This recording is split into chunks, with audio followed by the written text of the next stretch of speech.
Let me welcome you to the conversation segment of the Signature Show this Sunday. We are going to treat something which we think that is not just interesting, but we think is very significant. In the past 1 week, the whole world has been celebrating the World Drug Week, a week in which the whole world focuses attention on drugs, their abuse, the implication of their abuse, the consequences for society, and all that, and all that. So for the second time in a year, I'm returning to the National Drug Law Enforcement Agency here in Nigeria, NDLEA. And just as before, this afternoon, Femi Babafemi, the Director, Media and Advocacy, is my friend and my co-converser on the show today. Femi, you're welcome to the conversation. Thank you for bringing me to your show. Now, Femi, as you heard me say, the world is celebrating the Drug Week. And experts have been speaking to us, and there seems to be a nexus between spiraling crime and spiraling drug abuse. If there's a nexus, crime in Nigeria seems to be rising. Imagine just a few days ago, a lawmaker in Anambra State was beheaded, second time in about 4 months. Gory details of gory crimes. And people say, these crimes cannot be committed clear-eyedly. They go with drug. Are we losing the space? What is your take on this nexus? Are we losing the space? I don't think we are losing the space. It's a different thing if we have these challenges and nothing is being done. That would probably have been worse. But the fact that now there is a renewed effort at tackling the issues of drug abuse and at the same time the security challenges we have in every part of the country. That fact alone gives us hope that definitely this would most likely be a pressing phase because the situation is not left unattended to. Now, there is no denying the fact that there is a strong nexus between drug abuse and the spate of criminalities we have across the country. And indeed, globally, it's a global challenge. It's something that is everywhere in the world. Now, how you manage your own determines what you get, the result you get. And fortunately for us here in Nigeria, there has been tremendous effort to curbing and tackling both the issues of drug supply and at the same time drug demand. Now talking about, I think at about this year, I was with you on this show, and between then and now, I can tell you that from the side of the NDLA alone, we've made over 17,000 arrests. That is huge. Over 17,000 arrests. That is huge. Within a spate of about 15 months, thereabouts. Now, beyond that, again, if you look at our records of those, out of this figure, we've seen more than 2,300 persons, offenders convicted and jailed, serving jail terms at the moment. With that, we have close to 3.5 million kilograms of assorted illicit drugs seized from across the country, from our communities, from our villages, and from our streets. That is also huge. Just imagine what damages this quantum could have done to our people, to our families out there if they had not been seized from our society. Again, when you also look at the volume of money involved, let's say within the same period, giving cash and these drugs that we estimate to be over 150 billion naira. Just imagine what 150 billion naira could do in the hands of these criminal elements. It could really create a lot of more than what we are seeing now in our country. But then, like I said, I would rather say the space is not left ungoverned. There is hope, there is assurance, because given the spate of the activities we're involved in the area of drug supply reduction, in the area of drug demand reduction, is huge. I've just told you that aspect of the drug supply reduction. Now, coming to drug demand reduction, you've seen within the same period of time over 11,000 persons counseled and rehabilitated, mostly through brief interventions. Then when you also look at that, you will see that what we're trying to do is to balance the equation, to deploy a complete approach to it. While we are enforcing the law, we are also not. We are also very conversant with the fact that there are people that may not necessarily be criminals, that probably go into drug abuse out of certain circumstances or situations beyond their control, that we need to provide help for, and that we are doing for them, trying to bring help their way, and that's exactly what we are doing. Femi, I'll come to that because it's part of the issues I raised in the course of this conversation. But let me take from what you just said now, the prosecution, the arrests you've made, the drugs you've seized, the successful prosecutions. I looked through the responsibilities of Ndlea, and it includes tracing and seizure, confiscation of monies. And you know that what drives drug trafficking seems to be money, huge money. Have you traced monies to any of these people that you've arrested? And in what region is it? I'll tell you absolutely. That is why the agency today has a reorganized and reinvigorated directorates for assets and financial investigations. A lot of people don't know this outside, but then, like you rightly observed, we understand the fact that behind the push to go into drug trafficking is the rabid greed or quest for money, for wealth, for opulence. And so what we're trying to do is, one, apart from deny you your freedom, arresting you, deny you, taking the drugs away from you, we also make sure that all you have acquired through this business is taken away from you. That is losing it all. Now, when we arrest anybody, yes, that directorate, because we work as a network, that directorate is notified about the arrest. That's Directorate of Assets and Financial Investigation. And in most cases, they are also part of the preliminary work, because we do a lot of work before we come there. I mean, our operation is intelligence-based now. We don't just move into an arrest. We would have followed the individual, would have gathered sufficient evidence so that by the time we are arresting you, your denial may not amount to nothing. So in most cases, our assets and financial investigators are already involved, trying to trace all the assets, all the funds, all the accounts linked to an individual offender.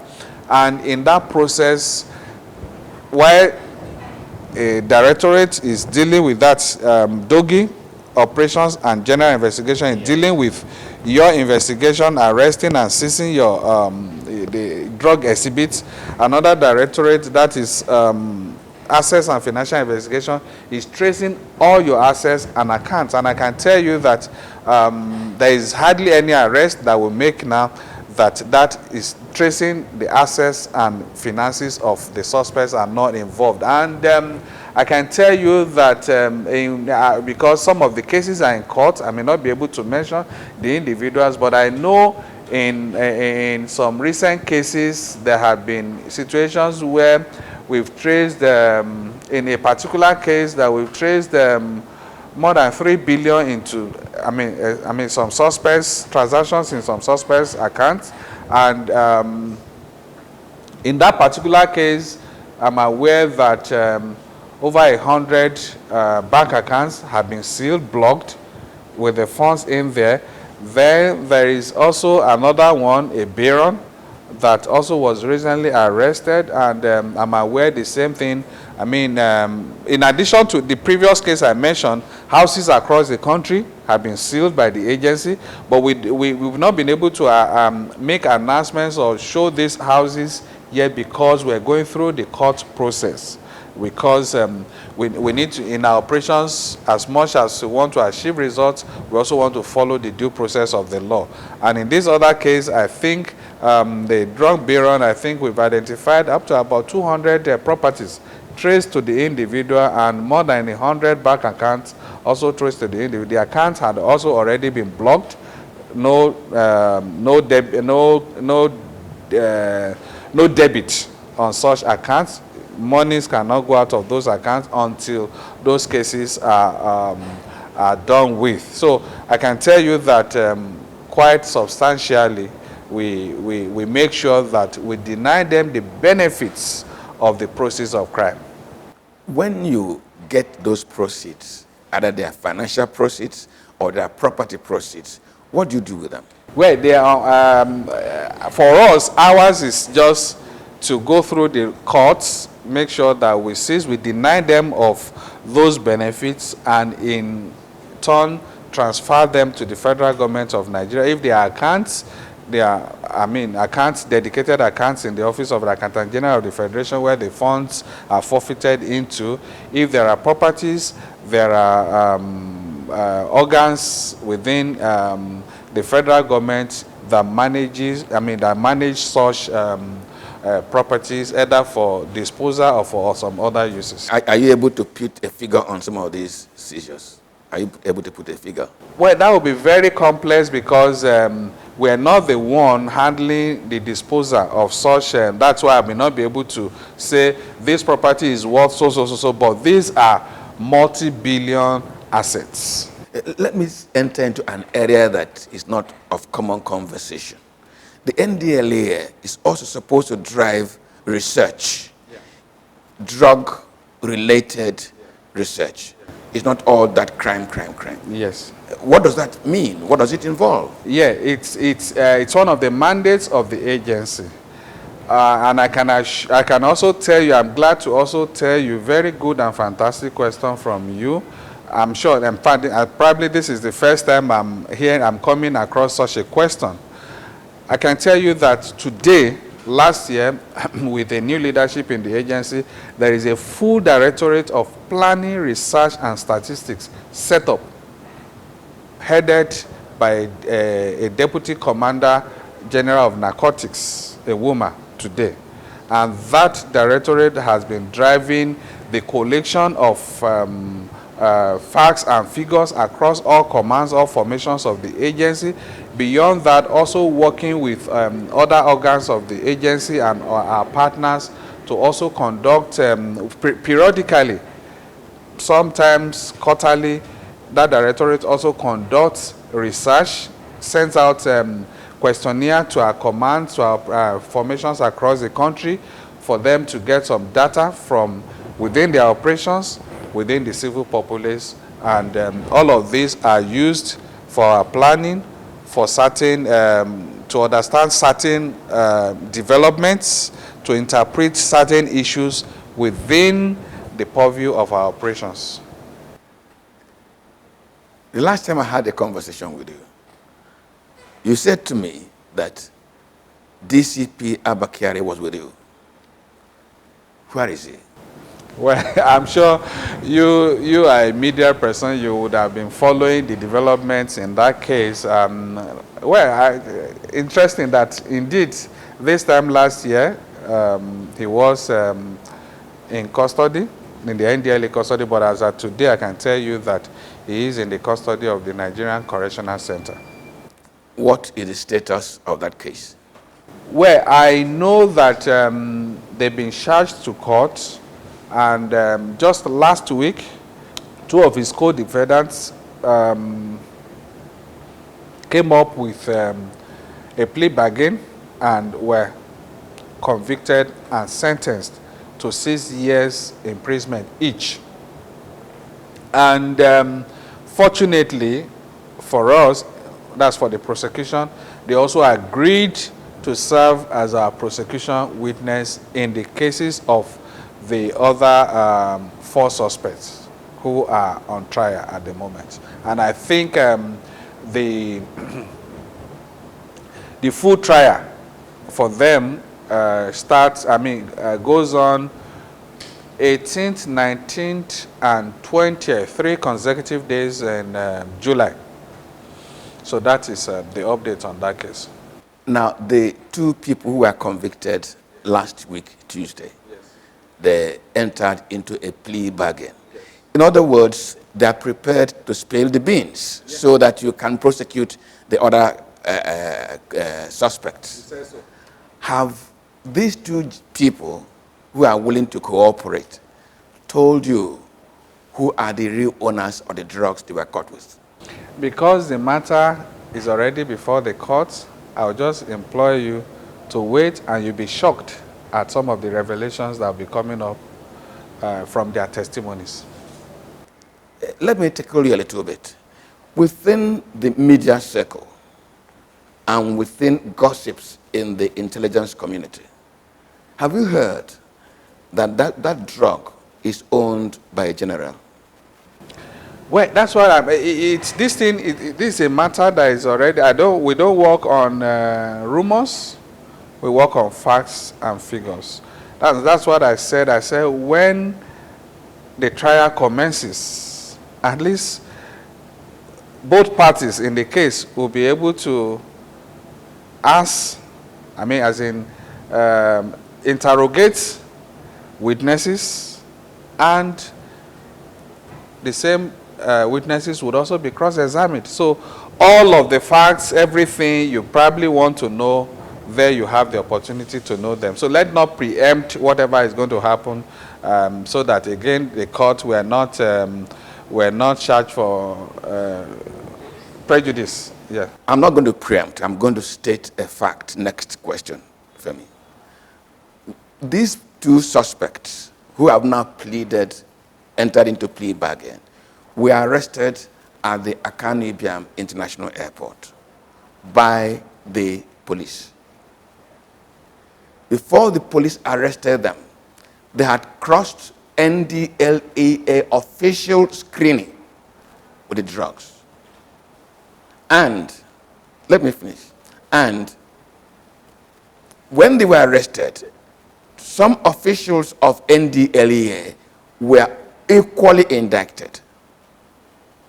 These 2 people have now been prosecuted. Where are the indicted NDLEA officials? I think you need to get the facts right. You know, I was almost interjecting you, and you said I should allow you to finish. And that's because I remember these allegations came up at the initial stage of the case, but it fizzled out because there are things that the evidence available could not substantiate, the allegation that could not be substantiated. How do I mean? Both investigations from the police and our own investigations established the fact that the officers on trial have direct relationship and contact with members of the cartel based in Brazil and Addis Ababa. Directly themselves. The 2 convicted people? No, the officers. Those are not officers. Thank you. The 2 convicted people are just moors, just traffickers used to bring in this thing.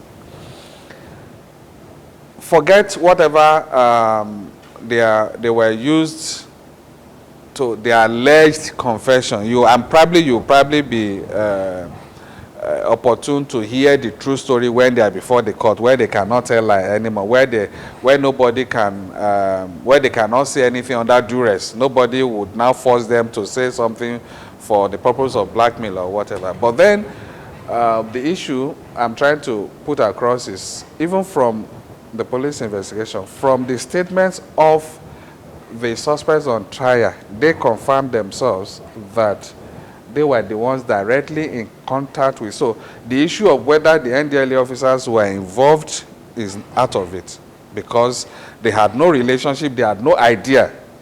And how these things work is, there are several security agencies at the airports. So it's all over the world. There are instances where you have some slips, where some of these things escape, and that otherwise law enforcement would not be going around the streets, the stores, to be checking for all these things. It's because they know that some can slip through the border checks. And that is why you go out. Okay, for those that slip through the border check, we still won't allow them to circulate. And that's why you see these days NDLA officers on the highways. Yeah, you would have seen that that effort is justified by quite a number of modes of concealment that we have discovered.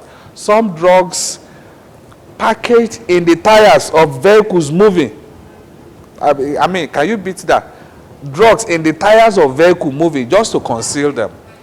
And beyond that, you have seen, even at our local airports, we have discovered drugs packaged in drinks, in food items, in creams, in just, they are just things unimaginable modes of, but then the good thing is, we have an agency, we have officers and men that are well-trained, professional, and that are on top of these things, because our men are exposed to the best of trainings and equipment technology that the world is using at the moment, and we are glad that all of these things are bringing results. We couldn't have been working with the Americans, the British, the Germans, the French, and all of these best hands in the world, and that will not impact on what we do here.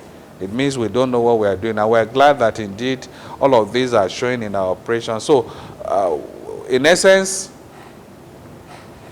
something's slipping all over the world, and that's why in America today, it's one of the biggest issues. So it's not as if they still slip. I'm sure you watch, you see reports of how the organized criminal groups,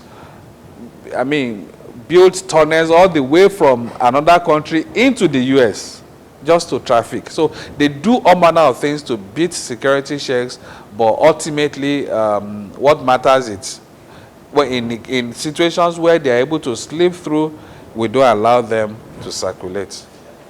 Can I find the Inspector General of Police not having all the information when he also asked NDLA to look at his own staff? Yeah, I'm sure. Don't forget that in some cases there could be immediate reactions, and we believe the first statement was an immediate reaction, but after their own investigation, they were able to establish, because from the reports, the police cooperated well with us. I won't deceive you on this, because they are from their own reports. Those involved were indicted in those reports because they made confessional statements. So it's in the, I'm not talking of even NDLA investigation report and the police investigation report, and that's why you would have seen recently we did issue a statement where the chairman of the NDLA commended the police IG for his cooperation and partnership with the agency, meaning that we're working in partnership, hand in hand, to ensure that we don't allow, no matter whose us is God, no matter who is involved, we don't allow this problem to fester. Femi, am I being unkind to you if I ask you, or if I tell you this? I have it on authority that NDLEA invited DCP Abakiri 3 times. Am I correct? I also have it in authority that he did not honor those invitations before NDLEA declared him wanted. Was he not invited through as a first person? Was he not invited through the office of the Inspector General of Police? Well, your questions now, I would say, they have all been overtaken by events, because these were prior to his years, and ultimately what matters in the situation was having the suspects in custody for interrogation to make statements, and ultimately and all of that processes have been completed now. The matter is now before the judiciary. I'm sure you will see the police also made a statement to say, we have arrested them, we have handed them over to NDLEA, and we did issue a statement same day confirming the same thing. So all of those initial had all been sorted out. Question. On Tuesday night, I sat for 58 minutes watching a documentary on Al Jazeera dealing with the activities of drug dealers and their capacity, one, to compromise security institutions or to create conflict within security institutions. Not that I do not know that that is past. It's not possible, therefore, that some drug baron spin doctor is somewhere creating confusion. Are you careful so that you do not be the fall guy? I agree with you, and I'll tell you that we're very conscious of this, because at a point we noticed there were some manipulations trying to create an impression that there was a conflict. Even recently, last week, after the 2 pleaded guilty, there were also attempts by these same criminal elements to create an impression that the police issued a statement to say that we tried to get the other 2 people into a plea bargain because we wanted them to cover the NDLEA officers indicted and all those kind of things. And I noticed the hand of some third forces, some criminal elements, in an attempt to create, and I discovered that indeed police never issued a statement. These were faceless forces trying to create that impression, trying to create a conflict where none exists, and we're able to manage that situation very well.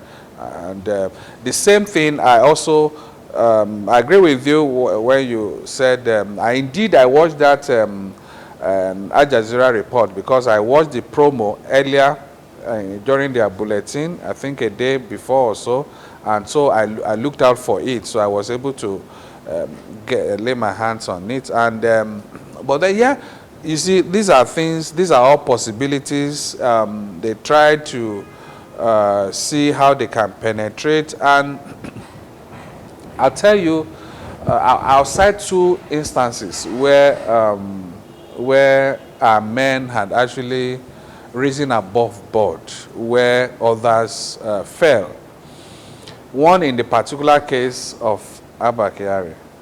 This was somebody that arrested drug suspects and brought the exhibits to an NDLEA officer to be shared.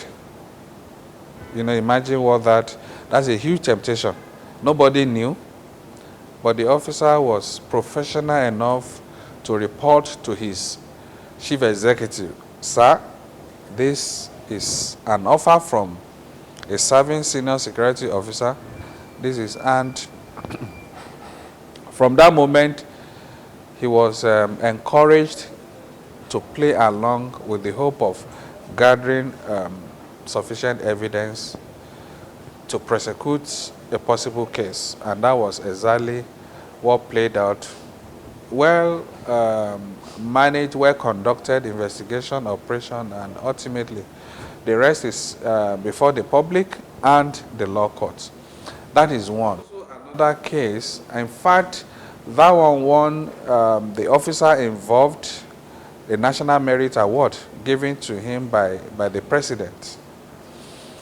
This is sometime either early this year or late last year, one of our officers who was offered some $25,000 by a baron who actually sent a consignment of cocaine via the Murtala Mohammed International Airport in Lagos, and they offered the officer involved who intercepted the bag this, that, and he notified his superiors, and he was also asked to play along so that we could get, and they were able to do it professionally to the point that the baron himself was encouraged to now fly down to Nigeria to come and pay the balance of the negotiated bribe so that he could get his consignment released to him. That's a consignment worth billions. Unfortunately for him, he's paying for it today, and his bribe that was offered in cash and all of that are now being used as evidence to prosecute him in the law court. So that gives you a picture of what the new NDLA is all about now and what the officers have been motivated to do, to see the national interest far and above their individual selfish interest. Femi, let me go to my last question for this afternoon. If you look at the operations and activities of drug barons, they are sophisticated. Some have aircraft, some have ships, and they have lethal weapons to use. We began this conversation by looking at the spiraling crime and trying to build a nexus. If more drugs are coming into the country, as much as you're working very hard, are you painting the picture of when the dealers be so sophisticated as to have their own cars, their own aircraft, helicopters and things? Do you have the capacity to rein them in and bring them to book? In terms of the funds, in terms of manpower, in terms of equipment? Now, the drug business is a global network. Tackling it also demands global collaboration. Meaning that recently, about 2 weeks ago, we had the Americans came here to meet the chairman. We had the British came here to meet the chairman. And the crux of the visit was mainly, we're impressed with what you are doing. We're shocked by your discoveries, by what you are discovering. The more that they are even learning. They probably taught us a lot of techniques, but they are also learning from what we're doing. That's interesting, right? So what it means is this. Even in areas where we may not have some equipment, we have partnerships that could cover, like it's like I said, fighting these menace, you need a lot of intelligence, you need technology. And I can tell you that we have the advantage of these two critical elements. As I said, we're working with the Drug Enforcement Administration in the US, DAE. We're working with Border Force and other enforcement agencies in the UK.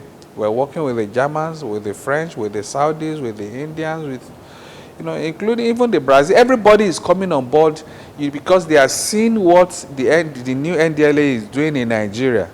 So everybody is coming on board. Okay, we want to work with you because any information passed to NDLA automatically translates to successful operation. No leakage, no compromise. So in essence, I can tell you that today, if there is any place that is most difficult for global drug cartels to penetrate, is Nigerian borders. And that is why what we have seen, let me give you some instances. Now, over time, you will see them moving from Brazil through Ethiopia, using Ethiopia Airline to come to Lagos, Abuja, Port Harcourt. No, Lagos, Abuja airport.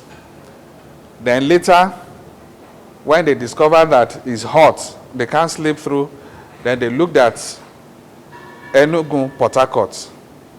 And lo and behold, because they work with a lot of network and information, so lo and behold, they saw these guys are also strong in these places. Then they tried to tweak their operations. Then they now moved to change the route from Brazil, Ethiopia.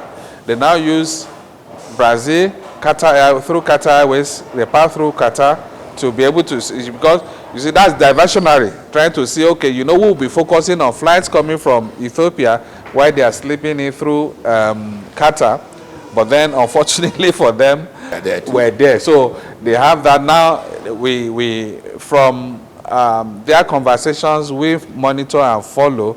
We know they're having issues, and that's why, you know, funny enough, sometimes I'm sure you would have heard the chairman say this also, that they even go to the point of writing a list of the people they can't crack, they can't compromise in NDLA, starting from the chairman himself to their marabouts and herbalists, to go and consult, to go and do some funny things, and all of that, they are not working by the grace of God, because what the men and officers of the NDLA, starting from the chairman, chief executive, what we are doing is God's work.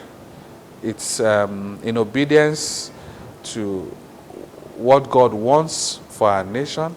It's in line with what the patriotic people of Nigeria want for our country, and it's in line with service to humanity. Well, Femi, let me thank you for coming to the show, and let us wish all of us a drug-free Nigeria. Very well. Thank you very much. Thank you very much. I appreciate it. Well, that's our conversation for this Sunday. You know that it never ends, and also that my name never changes. It remains Mwabose Njoko. Good afternoon.